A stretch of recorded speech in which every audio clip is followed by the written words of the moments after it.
Assalamualaikum warahmatullahi wabarakatuh. Waalaikumsalam warahmatullahi wabarakatuh.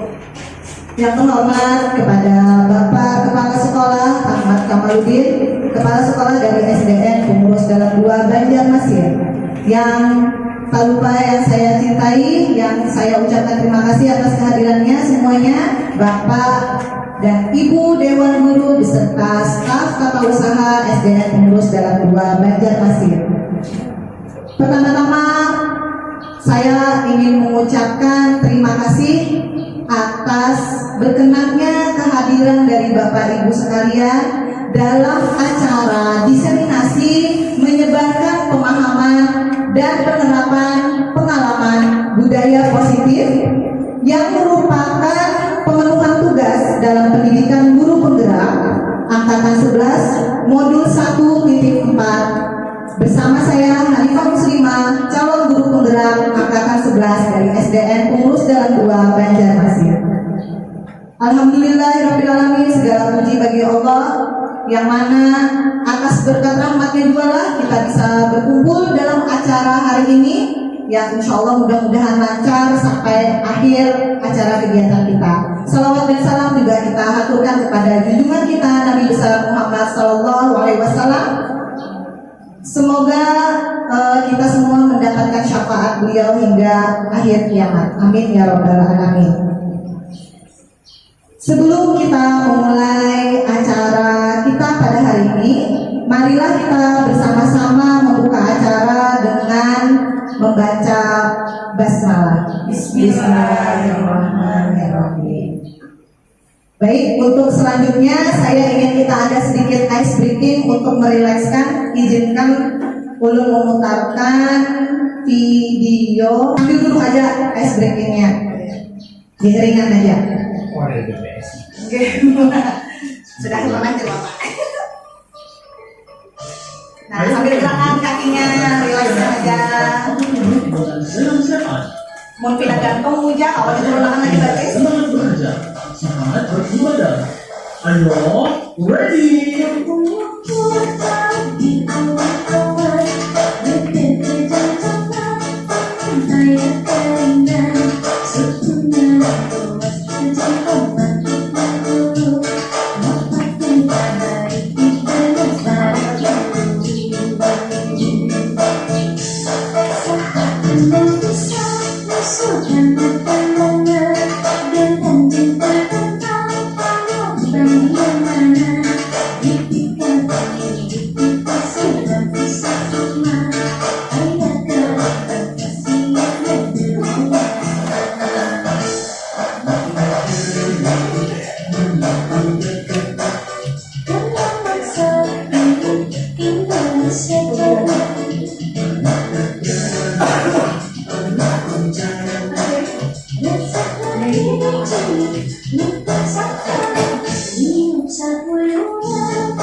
Setelah aktivitas padat kita hari ini, terima kasih atas perkenannya Bapak Ibu semua untuk masih tetap semangat berhadir di undangan ulun dalam acara diseminasi ini.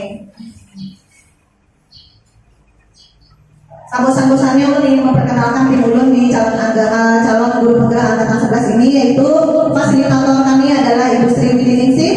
Beliau adalah kepala sekolah di SMP, kami hanya bertatap muka melalui virtual. Kemudian pengajar praktik saya yang pernah berkunjung di acara kita yang sebelumnya yaitu Ibu Siti Komsa, dan perkenalkan saya CGP Angkatan 11 Hanifah Muslimah.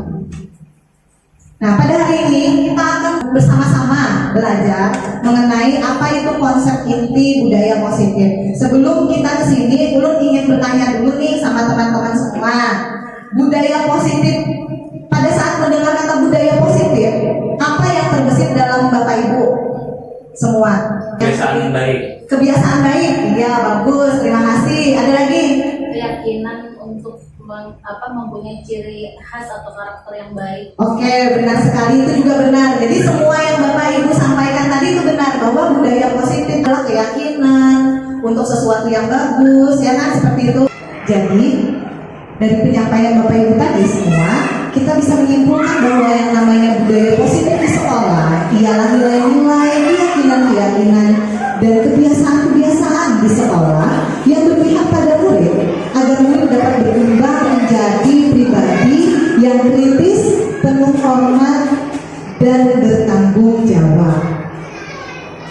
Nah, dalam konsep inti budaya positif yang akan Ulun sampaikan hari ini mencakup 8 ini: perubahan paradigma belajar, kemudian ada disiplin positif, nilai-nilai kebajikan, kebutuhan dasar manusia, motivasi perilaku manusia, posisi kontrol guru, keyakinan kelas, dan yang terakhir adalah segitiga restitusi. Di sini Ulun bukan dalam rangka atau apakah Ulun yang paling penahunya adalah Ulun di sini hanya berbagi informasi yang kebetulan Ulun pelajari di modul 1.4. Pembelajaran dengan paradigma baru. Pembelajaran dengan paradigma baru merupakan pembelajaran yang dirancang berdasarkan prinsip pembelajaran berdiferensiasi, sehingga para peserta didik belajar sesuai kebutuhannya berdasarkan tahap perkembangan sesuai teori psikologi modern untuk mewujudkan profil pelajar Pancasila. Nah, tadi Ulun punya pertanyaan pemantik sebelumnya. Menurut Bu Apian, pembelajaran itu yang pernah Bu Apian tahu ada berapa? Ada 2 ya, ada pembelajaran yang berpusat pada murid dan ada pembelajaran yang berpusat pada guru. Ada student center, ada teacher center. Nah, kira-kira kalau kita sekarang di sekolah ini sudah menerapkan yang mana? Apakah masih teacher center, kita sebagai guru adalah pusat informasi dalam pembelajaran, atau kita sudah menerapkan student center, bahwa muridlah sebagai pusat dari pembelajaran? Kalau Ibu Jaleha sendiri bagaimana? Masih 50-50 lah, masih menerapkan keduanya. Oh iya, betul Bu, kita jujur aja ya kan, kita tidak bisa yang masih dalam bertahap ini langsung full student center seperti yang tadi disampaikan Ibu Jaleha, masih 50-50 lah. Kadang ada satu kasus kita masih pakai teacher center.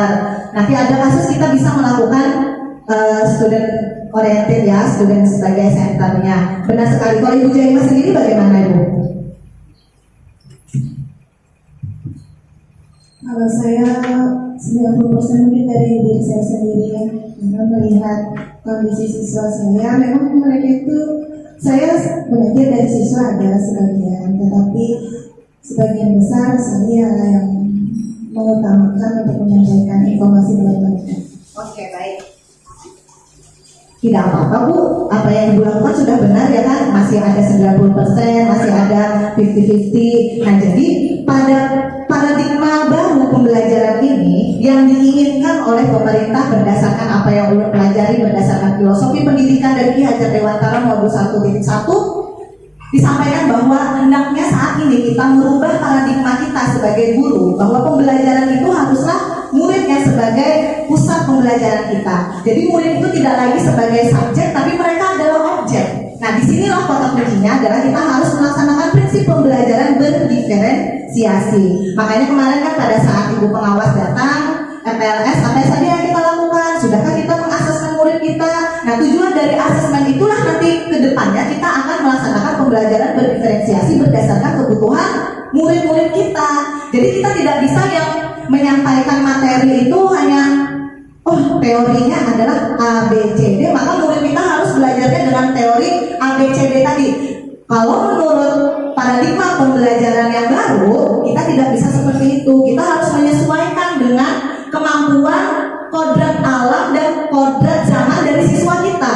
Karena setiap anak dikatakan memiliki bakat, minat yang berbeda-beda. Tidak bisa kita mengatakan bahwa semua murid itu memiliki bakat dan minat yang sama. Nah, karena kekompleksan dari bakat dan minat siswa itu tadilah, maka kita sebagai guru harus menyesuaikan dengan bakat dan kemampuan supaya tidak ada lagi bahwa pembelajaran itu hanya teacher center, tapi kita akan merubahnya menjadi paradigma baru, yaitu tadi student center.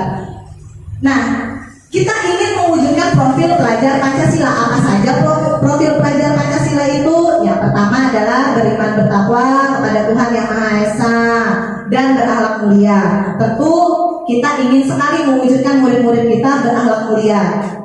Kemudian yang kedua adalah kebinekaan global, bergotong royong, kreatif, bernalar, kritis, dan mandiri. Ini yang diinginkan oleh pemerintah kita saat ini, bahwa siswa-siswa yang ada di Indonesia ini memiliki kemampuan, memiliki nilai kebajikan dari profil pelajar Pancasila ini. Nah, seperti itu. Kira-kira sepakat aja lah kita untuk bersama-sama berubah sesuai dengan ya katakanlah perkembangan zaman, karena tuntutannya saat ini adalah perubahan paradigma pembelajaran, maka kita pun mau tidak mau sebagai guru harus mengubah pola cara kita untuk mengajar di kelas.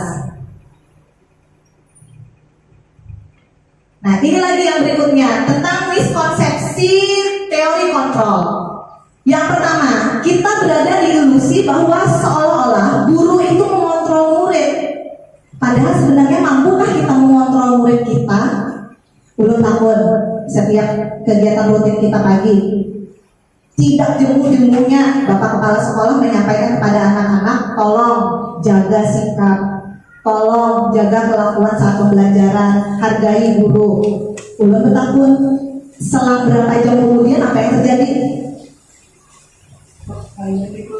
Berkelahian di kelas, jujur Bu. Artinya apa? Mampukah kita mengontrol anak kita itu? Itu hanya ilusi. Jadi yang dimaksud dengan miskonsepsi di sini adalah seolah-olah kita bisa mengontrol murid kita berkelakuan, bertingkah laku seperti apa yang kita mau, tapi nyatanya tidak. Mungkin bisa sebentar, ya kan? Kemudian besoknya kejadian lagi. Nah, itulah ilusinya. Seolah-olah kita bisa, tapi sebenarnya tidak bisa. Nah, kemudian yang berikutnya, ilusi bahwa semua penguatan positif itu efektif dan bermanfaat. Maksudnya seperti ini contoh. Nah, kalau Pian rajin belajar, insya Allah Pian akan berprestasi. Kita tampilkan itu lawan daya. Kira-kira bisakah kita melakukan daya yang seperti itu? Dengan ilusi tadi bahwa semua penguatan positif itu bisa berhasil dengan daya. Kayaknya wali kelasnya kada habis-habis dan kada jenuh-jenuhnya untuk menyampaikan penguatan positif kepada Dayat. Ayo Dayat, belajar, ayo nak, dan sebagainya dengan segala bujuk rayu, mulai dari apakah dengan ujung-ujungnya ada konsekuensi atau sanksi. Tapi apakah kita bisa mengubah itu? Tidak bisa, kecuali ada keinginan dari murid itu sendiri. Nah, jadi itu juga adalah sebuah ilusi. Ilusi yang berikutnya adalah bahwa kritik dan membuat rasa bersalah mampu menguatkan karakter. Di sini misalnya kita mengkritik atau membuat rasa bersalah kepada Junat, kan kada kasihan kalau mama ikan mau kasihan, kada kasihan kalau mama abaikan. Berapa lama bertahan ilusi itu kepada siswa untuk benar-benar berubah? Tentunya hari ini dia bisa berubah, besoknya juga akan tetap terjadi selama tidak ada keinginan berubah dari si murid kita itu tadi sendiri. Jadi itu adalah ilusi yang berikutnya. Ilusi yang terakhir adalah bahwa orang dewasa itu berhak memaksa. Menurut teori pendidikan saat ini, miskonsepsi tentang teori kontrol, orang dewasa itu menurut teori tidak berhak untuk memaksa kepada anak murid kita. Kira-kira hal-hal yang seperti ini perlu suatu penggalian lagi lah dan pembiasaan dari diri kita sebagai guru untuk bisa memahami bahwa miskonsepsi teori kontrol ini sebenarnya itu semua adalah ilusi. Seolah-olah kita bisa mengontrol, kita bisa menguasai, tapi sebenarnya tidak. Karena tetap yang mengeksekusi setiap tingkah laku itu ada pada diri anak itu sendiri. Apakah dia ingin menjadi lebih baik atau dia ingin tetap berada pada keadaannya, itu ada pada diri anak itu sendiri. Kita hanya bisa membujuk, ya kita telah memadahi, melajari, tapi kita tidak bisa merubah 100% kecuali jika anak itu sendiri ingin untuk berubah. Nah, yang kemudian berikutnya adalah mengubah paradigma stimulus respon ke pendekatan teori kontrol. Selama ini kita jika misalnya nih murid kita ada kejadian berkelahi, kita itu biasanya mengeluarkan ini stimulus respon. Ada aksi, kita bereaksi. Bu berkelahi, kenapa berkelahi? Siapa kamu? Siapa kamu? Kemudian kita jadi siapa yang salah, ya salah kita padahi. Seperti itu kan? Kalau misalnya kelakuannya parah, bisa kita hukum. Apa hukumannya? Misalnya dengan berbagai hukuman. Apakah ajar ulun? Kalau ulun lah di kelas biasanya hukuman yang ulun berikan tuh hafal surat, ya kan? Bacakan doa iftitah dan sebagainya. Kalau anak tidak menuruti apa yang ulun inginkan di suasana pembelajaran, mungkin Bapak Ibu juga seperti itu ya di kelas. Nah, dalam stimulus respon, realitas atau kebutuhan kita sama. Apakah benar anak itu memiliki kebutuhan yang sama? Nyatanya, menurut teori kontrol, realitas kebutuhan kita itu berbeda. Kenapa jadi murid ulun tadi itu berkelakuan? Mungkin dia menginginkan sesuatu yang ulun tidak mau memenuhinya. Apakah dia bosan dengan pembelajaran yang ulun sampaikan? Apakah menurutnya kan menarik? Mungkin maunya dia bergerak, tapi ulun menyuruh menulis. Akhirnya dia karena kebutuhannya tidak terpenuhi, dia bereaksi yang macam-macam, buka-buka, mengganggu kawan. Nah, seperti itu. Kemudian, menurut stimulus respon, teorinya, semua orang melihat hal yang sama. Apa yang buat pian lihat di depan nih? Ibu yang pian lihat di depan nih apa? Papan tulis. Ibu Jaimah, apa yang pian lihat di depan ini? Laptop. Ibu Jaleha, apa yang pian lihat di depan ini? Gambar. Bapak Dani, apa yang pian lihat di depan ini? Tabel. Tabel. Bapak kepala sekolah, apa yang pian lihat di depan ini? Variatif. Nah, jujur Bapak, variatif sesuai dengan pendapat, penilaian, pemandangan masing-masing. Apakah salah? Jujur, Muja memang melihat papan tulis, Ibu Jaimah memang melihat laptop, Ibu Jaleha memang melihat gambar, dan Bapak Dani memang melihat tabel. Itulah menunjukkan bahwa yang sebenarnya setiap orang memiliki gambaran yang berbeda. Kita berpendapat aja berbeda, maulah kita sakiti orang. Kayak itu juga murid. Jika murid dia bosan dengan pembelajaran kita, apakah kita marahi murid kita?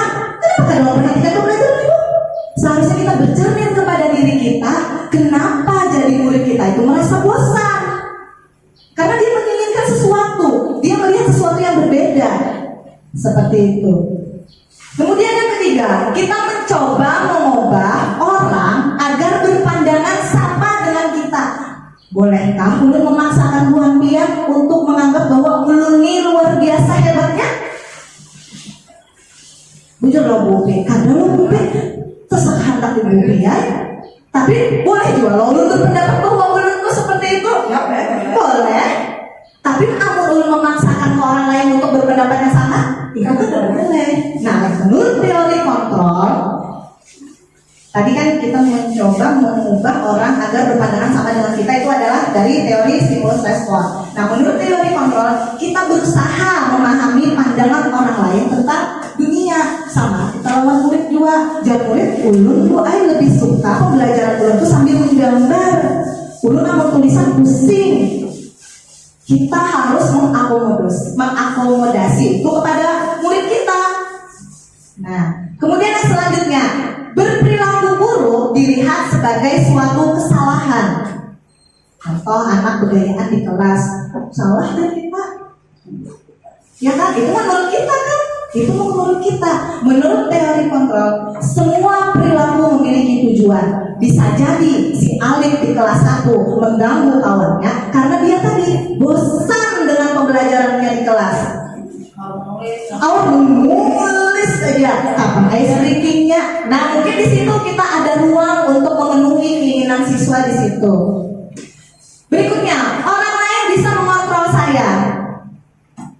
Sini HP dia. Turun bawa bulik. Turun bawa bulik. Jangan, ulun bawa bulik. Akin ulun. Nah, apakah ulun bisa mengontrol itu Jaleha? Menghipnotis? Tidak bisa. Tidak ada seorang pun yang bisa mengontrol orang lain kecuali orang tersebut dengan ikhlas, dengan rela untuk memberikan. Seperti itu juga kita kepada murid. Ayah tulis. Kalau memang dia tidak mau, kita paksa menulis, apakah bisa? Tidak akan berkeuntungan. Paling sebaris saja. Itu disyukurinya kepada orang sebaris saja boleh. Kalau kita mau mengontrol anak kita tuh untuk mengumpulkan menulis sebanyak-banyaknya keinginan kita, ada bisa. Nah, menurut teori kontrol, hanya Anda atau diri sendiri yang bisa mengontrol diri Anda. Tadi kan seperti Ibu Jaleha, kan mau menyerahkan HP untuk boleh juga indah kan sih? Siapa yang mau memaksa? Ya Allah. Nah, seperti itu. Kemudian, stimulus respon juga memiliki pandangan saya bisa mengontrol orang lain. Apakah bisa kita mengontrol orang lain? Tidak bisa. Dan menurut teori kontrol, Anda tidak bisa mengontrol orang lain. Mungkin orang akan melakukan apa yang kita inginkan, tapi apakah itu dari stimulusnya, respon itu adalah dari intrinsik diri dia atau karena keterpaksaan? Nah, nanti akan ada kita belajar bahas bersama di teori yang berikutnya. Kemudian pemaksaan ada pada saat bujukan gagal. Contoh, tulis Pak Daya, ada mau Daya, kada mau menulis, silahkan keluar aja Daya, selesai. Itu adalah bukti bahwa pemaksaan ada pada saat bujukan gagal tadi, dan memang terbukti dengan murid kita. Karena murid tidak bisa memaksa Daya.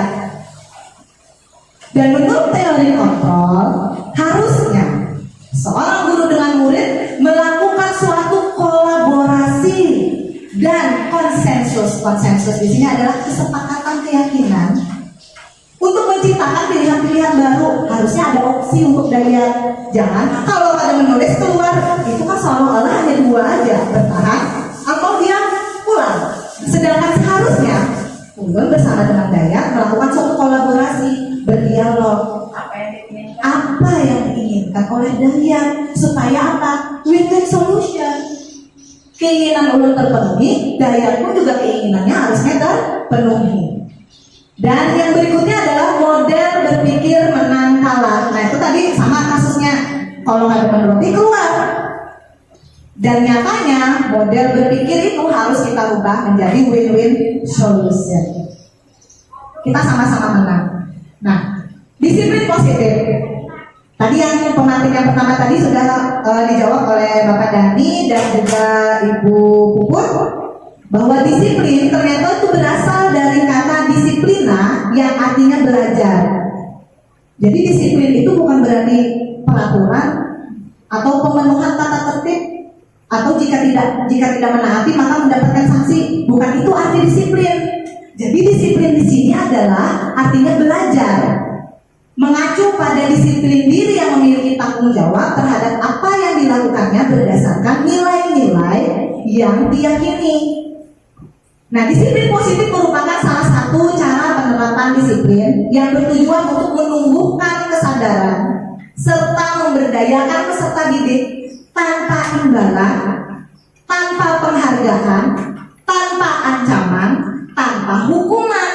Bisakah kita mendisiplinkan murid kita tanpa keempat poin tadi? Nyatanya, dalam prakteknya benar sekali, belum bisa. Maka itu disiplin positif ini adalah sesuatu yang harus kita lakukan secara kontinu. Tidak bisa, oh hari ini terpenuhi kedisiplinan siswa, tapi besok juga nanti akan terulang lagi. Nah, tapi bagaimana caranya kita mewujudkannya? Itulah tantangan kita pada saat ini untuk mewujudkan. Sebagai pendidik, tujuan kita adalah menciptakan peserta didik yang memiliki disiplin diri, sehingga mereka berperilaku mengacu pada nilai-nilai kebajikan universal dan memiliki motivasi intrinsik dalam perubahan perilaku yang lebih baik. Jadi kebajikan universal itu ada banyak, nanti akan di slide yang berikutnya. Jadi perubahan perilaku itu kita harapkan adalah dari diri si anak, bukan dari karena takutan dihukum, takutan apalagi disanksi, dan bukan juga karena itu hadiah. Misalnya, siapa yang rajin belajar akan dapat beng-beng. Dan pada suatu ketika dia tidak mendapatkan poin sesuai dengan keinginan kita, tidak kita kasih beng-beng, dia akan merasa apa? Si siswa kecewa, benar sekali, bukan? Kecewa. Nah, makanya menurut teori di sini, bagaimana kita mendisiplinkan siswa kita tanpa harus memberikan imbalan penghargaan, ancaman, dan hukuman. Apa saja nilai-nilai kebajikan universal tadi?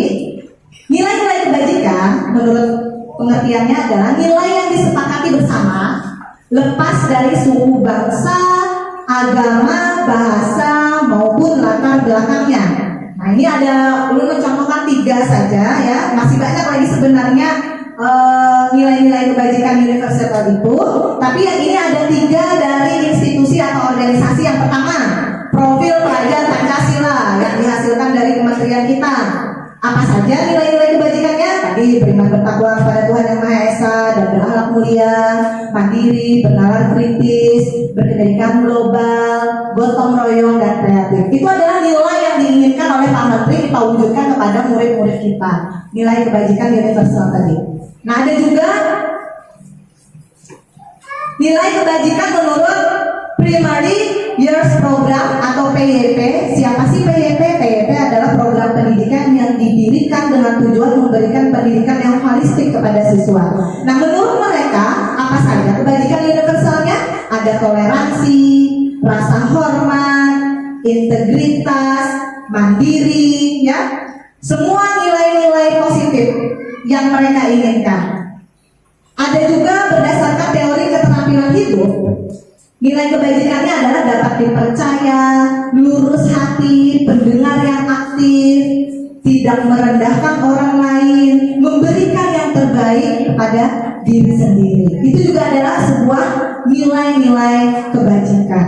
Nah, mungkin kita cukup untuk mewujudkan profil pelajar Pancasila aja dulu ya. Karena nilai kebajikan universal itu saking banyaknya dan beragamnya, mungkin kita fokuskan di 6 ini saja pun sudah syukur alhamdulillah terwujud. Dan apakah bisa kira-kira kita mewujudkannya? Kita coba ya. Kita coba pelan-pelan, ya kan? Karena ini adalah suatu jangka panjang ya, jangka panjang yang tidak bisa instan berproses. Nah, yang berikutnya adalah tentang kebutuhan dasar manusia. Apa itu kebutuhan dasar manusia? Kebutuhan dasar manusia adalah sesuatu yang kita lakukan untuk mendapatkan apa yang kita inginkan. Seluruh tindakan yang kita lakukan memiliki tujuan tertentu, dan semua usaha terbaik yang kita lakukan adalah dalam rangka agar kebutuhan dasar kita terpenuhi dengan baik. Kebutuhan dasar kita itu beragam. Kalau lapar, berarti kebutuhan dasar apa yang harus dipenuhi? Makan. Kalau ngantuk, tidur. Kalau capek, istirahat. Kalau lagi marah, luapkan. Itu adalah suatu kebutuhan dasar kita yang harus kita penuhi. Jika kemarahan itu dipendam, apa yang terjadi? Dan kebutuhan dasar kita sebagai manusia yang utama adalah ingin apa? Ingin dimengerti. Apalagi harus ada yang disembah, yaitu apa? Allah ya, dalam ranah agama seperti itu. Jadi kebutuhan kita untuk beribadah. Jadi sebenarnya ibadah itu bukan suatu kewajiban, Bapak Ibu. Ibadah itu adalah pemenuhan ruhiyah kita. Karena jika orang yang tidak memiliki agama, dia akan merasakan kosong dan hampa. Seperti itu. Seperti itu juga murid-murid kita. 5 kebutuhan dasar menurut teori yang ada di modul 1.4 yang ulun pelajari adalah yang pertama, bertahan hidup. Tadi yang kita sebutkan, makan, pakaian. Kan kebutuhan misalnya nih, perlu gaya, kerudung mau lah yang di pasaran yang 30 ribuan. Apa yang dipenuhi? Iya. Nah, kemudian tempat tinggal, keamanan, kesehatan. Nah, itu adalah kebutuhan dasar yang harus dipenuhi dalam kategori bertahan hidup. Ada lagi freedom, yaitu kebebasan. Di antaranya apa? Mandiri, memiliki pilihan, mencoba hal baru, mampu mengendalikan arah dirinya. Itu adalah freedom. Kemudian ada lagi kesenangan, bermain, humor, main game, ya kan? Ada lagi penguasaan atau kontrol ya, harga diri, keinginan untuk dianggap, untuk memimpin, berprestasi, diakui dan ingin didengar. Itu adalah kebutuhan dasar manusia. Ada lagi yang terakhir yaitu kasih sayang, rasa yang diterima, nah, dipedulikan, bekerja sama, menjadi bagian dari sebuah kelompok. Itu adalah kebutuhan dasar kita. Ulun tanya, kira-kira yang namanya Juna yang sekarang naik kelas 5, kebutuhan dasar apa sih yang harus dipenuhi? Dengan kita melihat kelakuannya tuh kira-kiranya ada di kategori yang mana Juna tuh? Kan mesti harus satu, tapi yang dominan dari Juna tuh apa? Kasih sayang. Kasih sayang. Kalau Dayan Kasih sayang. dan bertahan hidup. Kalau bertahan hidup. Nah, kira-kira kita bisa aja membayangkan lah, kebutuhan dasar apa sih yang harus kita penuhi dari murid kita? Biar apa? Dani kasih sayang lo. Ya betul. Bapak Dani mungkin perlu kasih sayang untuk meningkatkan kedisiplinan dirinya misalnya. Ada yang tidak terpenuhi, oh ternyata kasih sayang. Ya kan? Betul lah. Saya di Holland. Kemudian kayak Aldo Edo misalnya kasih sayang. Sedangkan dari segi kebutuhan bertahan hidupnya terpenuhi aja. Terus siapa lagi ya kalau di kelas satu. ya kira-kira apa? Kebebasan, dia ingin bebas. Nah kalau yang misalnya si Badawi, menurut lo muncul lah anak kesenangan. Dia kan bermain aja loh yang ada di kelas. Iya betul. Nah setelah kita memahami bahwa murid kita tuh memiliki kebutuhan dasar yang tidak terpenuhi, kalau kita penuhi, kira-kira mungkin kadang anak itu akan berubah menjadi lebih baik. Bisa jadi, betul sekali. Bisa jadi, karena sekali lagi kita kembali ke teori yang sebelumnya, tidak ada seorang pun yang bisa mengontrol manusia yang lain. Kalau misalnya kebutuhan dasarnya sudah terpenuhi, apakah bisa menjadi insan yang lebih baik? Kita lihat lagi, ada faktor apa lagi selain kebutuhan dasar. Benar sekali Bapak Ibu. Tepuk tangan dulu untuk kita semua. Kita lanjutkan ya.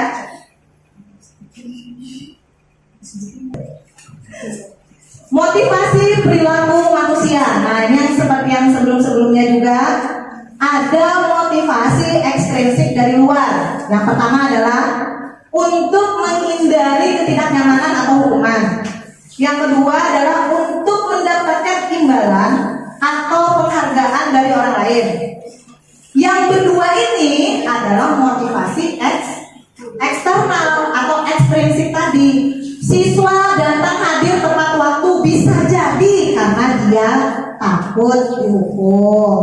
Karena kalau terlambat misalnya disuruh barisnya di depan. Berarti kan motivasinya adalah eksternal. Ada juga untuk mendapatkan imbalan. Aktif belajar kalau dapat poin.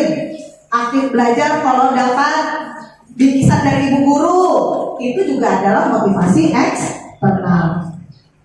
Nah, kalau yang motivasi yang kedua, motivasi intrinsik, itu muncul dari dalam diri orang itu tersebut, dari siswa tersebut, untuk menjadi orang yang mereka inginkan dan menghargai diri sendiri dengan nilai-nilai yang mereka percaya. Contoh, buat apa sih kita bersungsung-sungsung ke sekolah nih sebagai guru sebelum jamnya? Untuk apa sih? Ya untuk apa? Apakah gaji bertambah? Baik. Nah, betul sekali itu Pak. Berarti itu adalah motivasi intrinsik kan Pak? Karena nilai itu muncul dari diri kita sendiri. Kita mau berintegritas ya dari kita sendiri. Ulun rasa gaji sama aja. Kita yang sungsung lawan yang ada sungsung belajar lah. Dipotong kan gaji. Ada sama semua. Nah itulah yang disebut dengan motivasi intrinsik karena adanya nilai yang kita percaya. Seperti yang Raja disampaikan, hati-hati kita nih kalau kita korupsi waktu, iya, bujur dan yang itu motivasi intrinsik karena ketakutan kita terhadap kelalaian, ya kan? Kalau punya dosa jadi kita ya Allah, itu kan berarti dari diri kita. Padahal terdapat mencatat dosa itu ya Allah yang kerjakan dosanya. Nah seperti itu. Ada 3 yang disebut dengan hukuman, konsekuensi, dan restitusi. Ya, ada 3 teori. Yang pertama, apa itu hukuman? Hukuman biasanya muncul tidak terencana, tiba-tiba. Contoh, murid berkelahi, berarti kita pakai stimulus respon. Yang berkelahi itu kita berikan hukuman. Sedangkan si anak belum ada kesepakatan kawan kita. Kalau menghantuk kawan, apa hukumannya? Belum ada kesepakatan. Nah itu artinya tidak terencana. Atau misalnya murid terlambat, kita suruh hormat di tiang bendera, di depan tiang bendera sejam. Kan tidak terencana tuh hukumannya. Nah, kemudian murid tidak tahu apa yang akan terjadi, yang artinya tidak dilibatkan, tidak ada kesepakatan sebelumnya. Nah itu disebut dengan hukuman. Juga bersifat satu arah. Si anak hanya menerima, kita aja yang ianya yang memadahi anak, kan kayak gitulah. Nah kemudian bisa berupa fisik atau psikis. Hukuman secara psikis adalah apa? Dari verbal kan. Kami mengecewakan ibu, kan seperti itu ya. Ada lagi yang disebut dengan konsekuensi. Apa itu konsekuensi? Itu terencana atau disepakati sesuai peraturan. Yang di halaman baca kita lawan Bapak, kalau ada berkelakuan, sepakatlah biar Bapak ya lah. Apa aja kita disuruh berzikir, ya apa? Itu artinya adalah konsekuensi. Itu sudah terencana dan kita sepakati dengan siswa. Dan dia menyadari jika dia melakukan, maka dia terima konsekuensinya. Jadi kan anak sudah tahu nih, siap dengan segala konsekuensi. Kalau dia melakukan, dia sadar apa yang dia lakukan, konsekuensinya tadi. Kemudian akan tetapi ternyata konsekuensi ini membuat murid tetap tidak nyaman karena dia mendapatkan apa? After effect ya orang itu. Ya bu, after effect atau mendapatkan dampak dari apa yang dia lakukan. Nah kemudian dan sikap guru itu memonitor murid. Kita nih ibaratnya memantau terus, berkelakuan. Kadang-kadang kayak itu lepas lagi ya. Nah seperti itu. Nah itu adalah bagian dari konsekuensi. Nah yang terakhir yang hendaknya kita terapkan di sekolah kita ini adalah restitusi. Apa itu restitusi? Nanti ada di slide berikutnya. Saya hanya ingin menyampaikan poinnya. Proses menciptakan kondisi bagi murid untuk memperbaiki kesalahan. Dan ini merupakan suatu proses yang kolaboratif, mengajarkan kepada murid untuk mencari solusi sendiri. Sudahkah kita berkolaborasi dengan murid kita? Misalnya kita masih belum lah, karena entah karena waktu yang terbatas kah, atau karena energi kita yang belum maksimal untuk itu. Harusnya kita menerapkan kepada anak kita. Kayaknya kayak saat ini kita menerapkan konsekuensi malah lebih banyak lah, sedangkan restitusi belum maksimal, ya kan? Kalau hukuman kayaknya sudah tidak ada lagi kita lah. Insya Allah kita tidak ada lagi hukuman. Saya teman-teman berdiri di depan kelas, rasanya tidak ada lagi, tidak ada. Yang ada cuman konsekuensi masih berapa persen kira-kira? 80% lah. Restitusi masih belum. Nah, ini adalah 5 posisi kontrol guru terhadap siswa. Yang pertama, guru sebagai penghukum. Tadi kita sudah sepakat, insya Allah kita tidak ada lagi di sini lah. Murid terlambat kita hukum tanpa yang ketahui apa penyebab dan keterlambatan, tidak ada lagi. Alhamdulillah tidak ada. Kita tetap berdialog kepada siswa. Nah, kemudian ada lagi guru sebagai pembuat merasa bersalah. Contoh, kenapa dikerjakan ulun kami kadang kasihan kalau ibu lapahnya ibu mengajar di depan cuap-cuap kada didenari. Nah itu adalah contoh kita ingin membuat siswa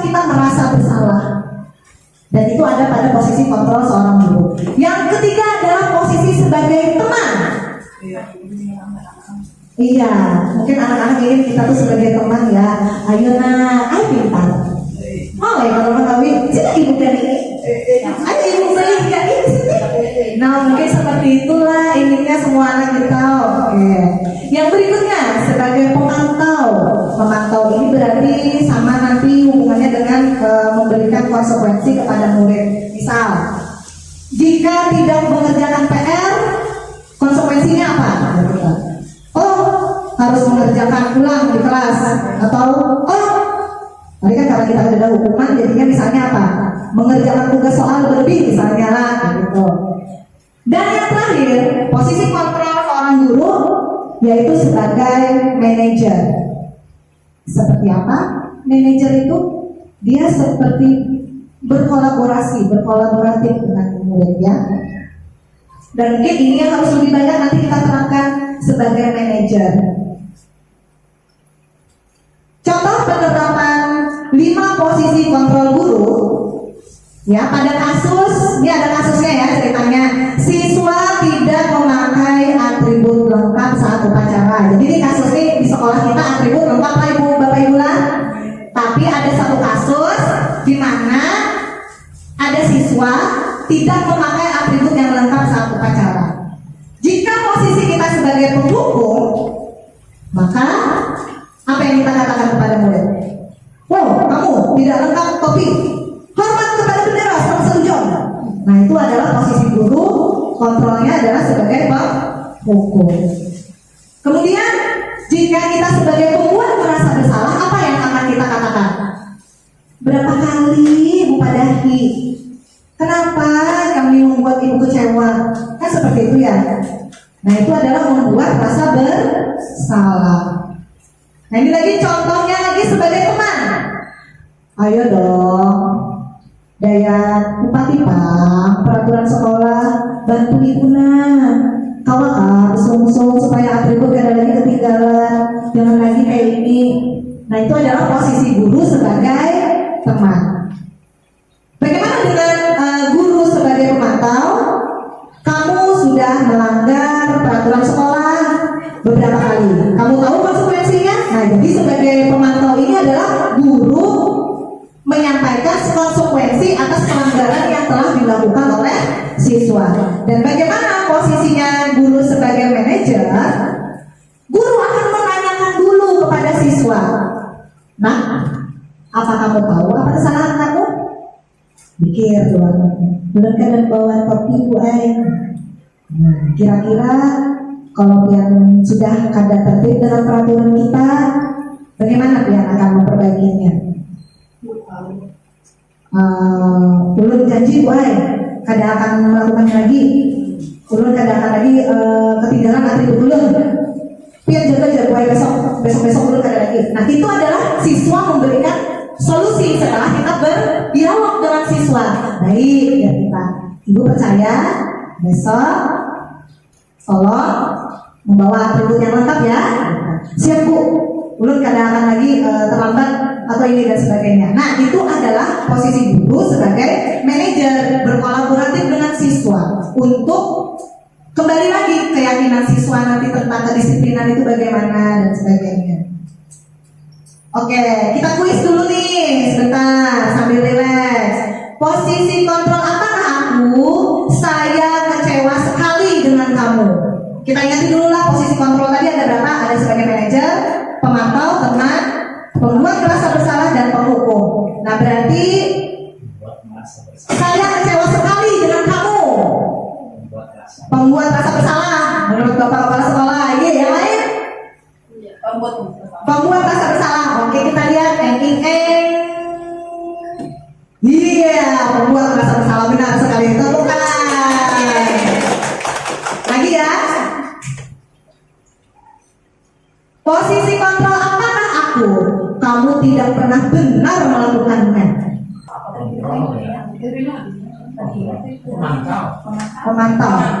Pemantau bisa, kontrol bisa. Oke kita lihat dulu gimana. Oh penghubung ternyata.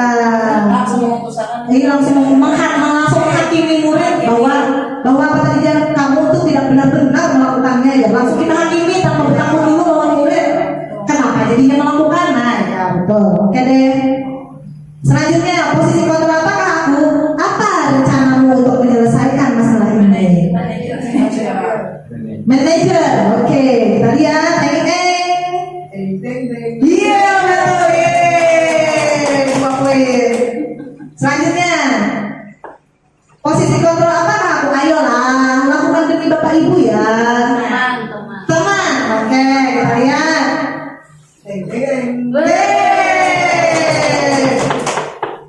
Ada lagi kah kuisnya? Oke, terakhir. Posisi kontrol apakah aku? Kamu tidak akan pernah mendapatkan nilai jika tidak mengerjakan tugas. Hukuman. Ini satu aja tadi, satu kasus satu hukuman, sudah berarti yang lain. Pemantau, oke, pemantau ya Kak. Iya, pemantau. Nah, seperti itulah posisi kontrol kita sebagai guru. Maunya kita ada di posisi yang mana Bapak Ibu? Oh, berarti Kak Abdul yang Waktu di manajer. Oh, Manajer ya. dia manajer salah, betul. Lawan teman, oke. Betul itu. Kita pengen membuat suatu bonding dengan murid kita agar kita bisa memenuhi kebutuhan dasar murid kita, ya Allah. Nah, sekarang yang berikutnya adalah pada modul 1.4 juga kami mempelajari tentang keyakinan kelas atau keyakinan sekolah. Bapak kan sudah nih menyepakati kan kemarin waktu berbaris apa keyakinan kita di lapangan, dan Bapak kan sudah dua. Di kelas-kelas pun yakin Bu Anpian juga semua sudah melakukan keyakinan di kelas. Tapi apakah caranya sudah benar? Keyakinan kelas yang kita buat, apakah keyakinan itu hasil dari kita yang inginnya kita murid kita seperti itu? Bersama-sama, betul sekali, luar biasa. Nah, bagaimana pembentukan keyakinan kelas? Jadi pertama-tama kita kan meminta nih kepada murid, keyakinan kelas itu kan bersifat abstrak dulu kan. Kita pasti bertahu dia mau apa nak di kelas ini, ya kan kita tanya ini satu-satu nih dulu. Kemudian kita juga berupa pertanyaan yang universal. Pernyataan yang universal dibuat dalam pernyataan positif. Jadi misalnya dari anak, Bu, bolehkah ada buku makan di kelas pada saat pelajaran? Jadi pada saat itu anak-anak menuliskannya ada boleh makan minum, ya kan gitu loh. Nah, tapi akan kita ubah menjadi keyakinan kelas berupa apa? Yang ada boleh makan, karena kan harus positif kalimatnya. Berarti makan dan minum di saat istirahat. Mungkin seperti itu ya. Nah, sesuai dengan kondisi kelas atau sekolah sehingga mudah diterapkan. Dan yang membuatnya harus dilibatkan semua, mulai dari siswa dan juga gurunya. Nah, ini adalah dokumentasi pembuatan keyakinan kelas yang dilaksanakan di kelas ulang. Nah, ini adalah proses membuat keyakinan kelas yang saya laksanakan bersama dengan murid-murid saya di kelas 2. Guru menjelaskan dan meminta semua siswa menggunakan harapan-harapan mereka, membagikan sticky notes kepada peserta didik. Peserta didik menuliskan apa yang mereka harapkan di kelas. Peserta didik menempelkan harapan yang mereka buat.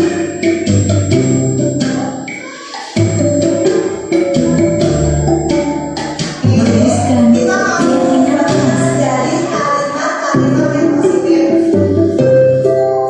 Nah, untuk merumuskan keyakinan kelas ini, tadi kan anak-anak banyak menyampaikan tidak boleh ini Bu, tidak boleh ini Bu. Nah, kemudian kita ubah menjadi kalimat-kalimat yang positif.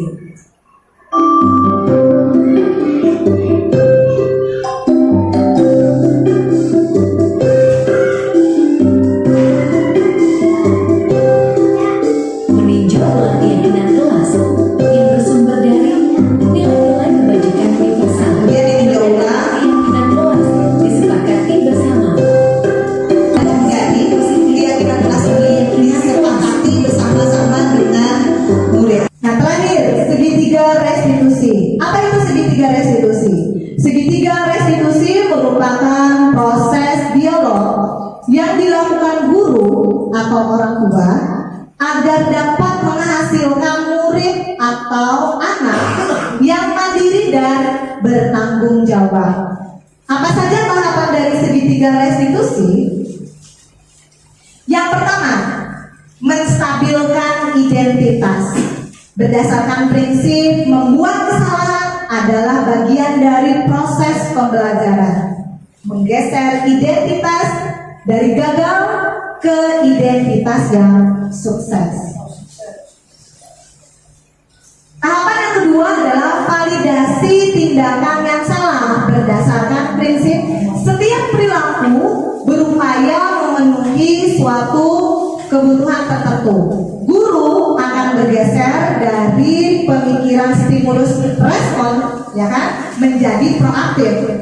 Mengenali dan mengakui kebutuhan murid akan memperbaiki hubungan dengan murid. Ini adalah tahapan yang kedua.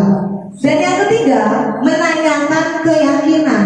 Murid akan diberikan pertanyaan-pertanyaan bermakna untuk memunculkan motivasi secara intrinsik dari siswa itu ingin berubah gitu.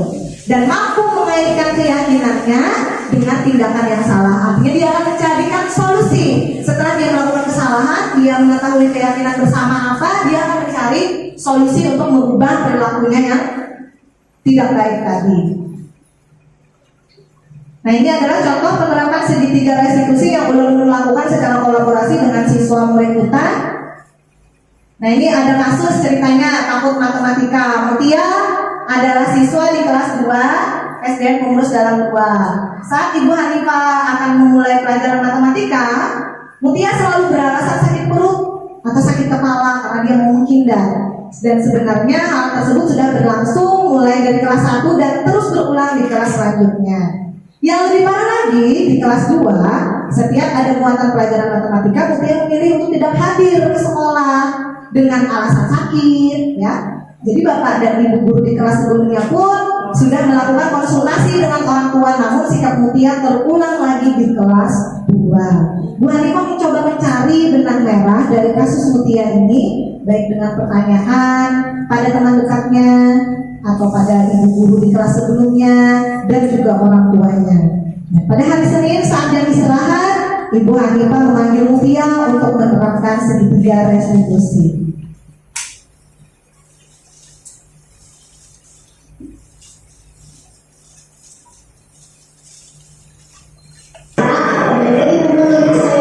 Benar Mutia?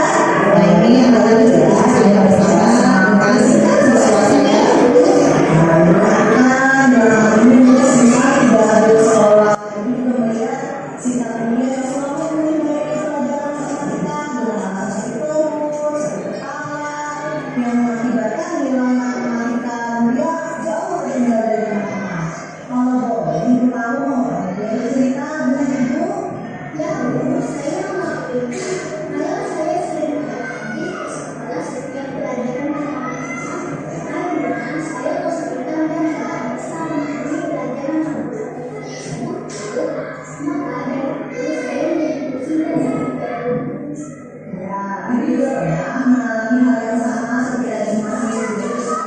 Berikutnya ini adalah validasi tindakan yang salah. Namun, ibu segera menyadari anak-anak ibu dan segera memperbaiki diri akan betapa pentingnya matematika dalam kehidupan kita sehari-hari. Saya pusing dan bingung yang mengakibatkan saya menjadi tidak suka dengan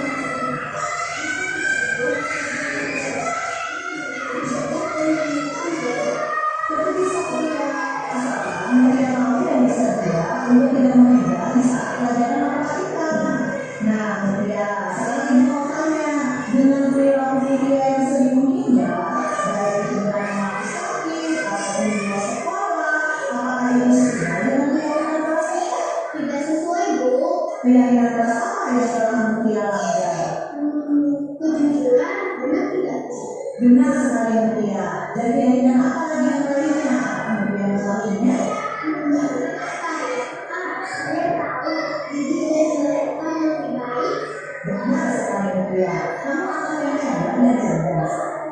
Nah, sini ibu akan berusaha untuk meningkatkan model pembelajaran matematika agar Mutia lebih cepat memahami dan bila ada kesulitan Mutia bisa bertanya langsung kepada ibu atau melalui WA group Ibu akan siap membantu. Kalau dia sendiri bagaimana? Apa yang akan melakukan untuk memperbaiki keadaan?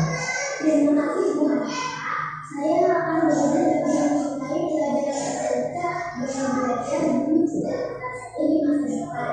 Maka ada saya akan menghadapinya dan saya berarti mendapatkan cibolek di saat pelajaran nasional. Sangat luar biasa. Nah, jadi setelah kita melaksanakan restitusi dengan siswa, jadi siswa itu sendiri yang akan memberikan solusi terhadap apa yang telah terjadi setelah kita melakukan dialog dengan anak tadi. Semangat ya, bangga sama kamu. Ingat, pendidikan adalah investasi untuk masa depan. Saya ibu banyak sudah memahami saya. Sama-sama, ya. Nah, demikianlah menyelesaikan masalah dengan segitiga restitusi yang sudah saya coba untuk terapkan bersama dengan siswa sebagai bentuk dari penerapan budaya positif, merupakan bentuk penerapan dari budaya positif di kelas yang saya laksanakan bersama dengan siswa.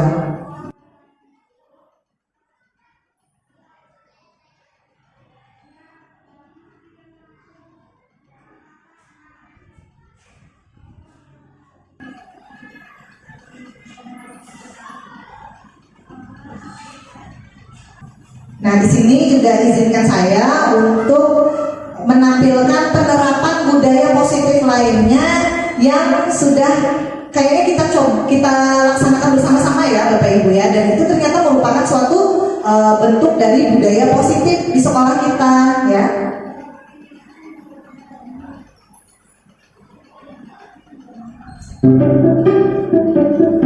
Nah, ini kegiatan 5S di sekolah kita. Ada senyum, salam, sapa, sopan, dan santun bersama dengan siswa yang selalu kita laksanakan di pagi hari setelah kita mengadakan kegiatan rutin kita, yaitu membaca Asmaul Husna di pagi hari di halaman sekolah, membaca surah-surah pendek. Nah, kita kan melaksanakan kegiatan ini, sopan santun, menghormati guru dengan senyum, salam, dan sapa.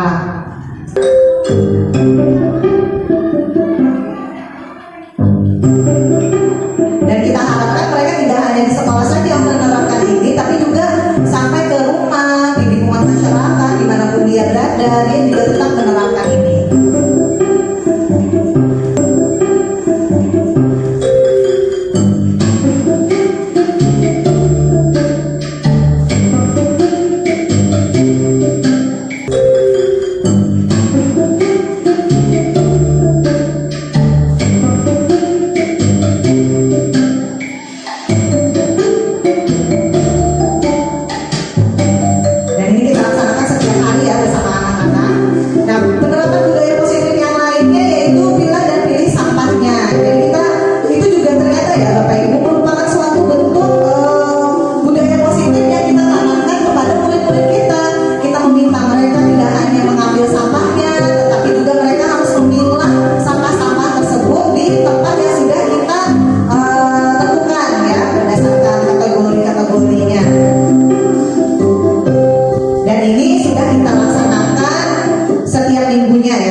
Dalam penerapan program disiplin positif, hendaknya guru memiliki standar kepribadian, profesionalisme, dan sosial yang baik, di mana guru mampu merefleksikan dirinya dalam posisi kontrol saat ini. Bagaimana perjalanan dirinya sebagai among atau sebagai manajer yang menuntun murid-muridnya menjadi insan yang mandiri, merdeka, dan bertanggung jawab dari standar nasional pendidikan. Demikian yang bisa ulun sampaikan. Apabila ada salah hilang, ulun mohon maaf. Apabila ada kekurangan, ulun juga mohon dimaklumi. Wabillahi taufiq wal hidayah. Wassalamualaikum warahmatullahi wabarakatuh.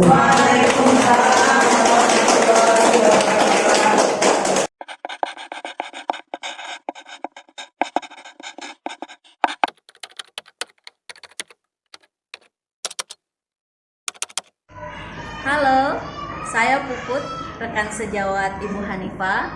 Semangat terus buat Ibu Hanifah untuk terus menyebarkan hal-hal positif dan informasi yang bermanfaat agar bisa bersama-sama kita terapkan di sekolah tercinta. Menjadikan siswa kita memiliki karakter yang sesuai dengan profil pelajar Pancasila. Semangat! Warahmatullahi wabarakatuh. Perkenalkan, nama saya Jaleha dari Guru SDN Pengurus Dalam 2. Semua teori budaya positif yang disampaikan oleh Ibu Hanifah dalam kegiatan pengibasan pada hari ini merupakan pembelajaran yang sangat berharga dan menginspirasi. Dan insya Allah akan saya terapkan dalam keseharian untuk mewujudkan pembelajaran yang berpihak kepada murid. Assalamualaikum warahmatullahi wabarakatuh. Saya Mutia. Saya bersyukur dan sangat senang karena saya sudah bisa menyelesaikan masalah tidak suka dengan pelajaran matematika. Namun, kini setelah berdiskusi dan menemukan guru yang tepat buat saya lebih semangat dan siap belajar matematika demi masa depan yang lebih baik. Terima kasih Ibu Hanifah atas bimbingan dan motivasinya.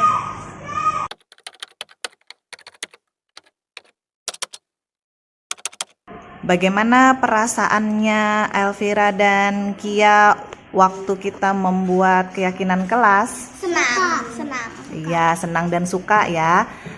Menurut Kia dan Elvira, penting tidak sih membuat keyakinan kelas itu? Penting. Penting ya. Mengapa jadi membuat keyakinan kelas itu penting? Supaya saya lebih bisa disiplin. Kalau Kia? Supaya bisa bertanggung jawab.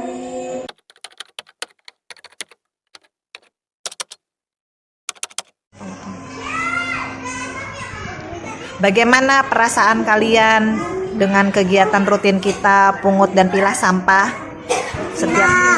Oh, senang ya. Menurut kalian penting tidak kegiatan tersebut? Penting. Penting. Mengapa kegiatan tersebut penting kita lakukan?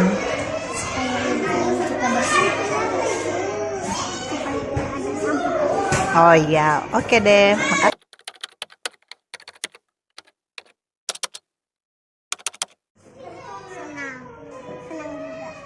Iya, senang juga.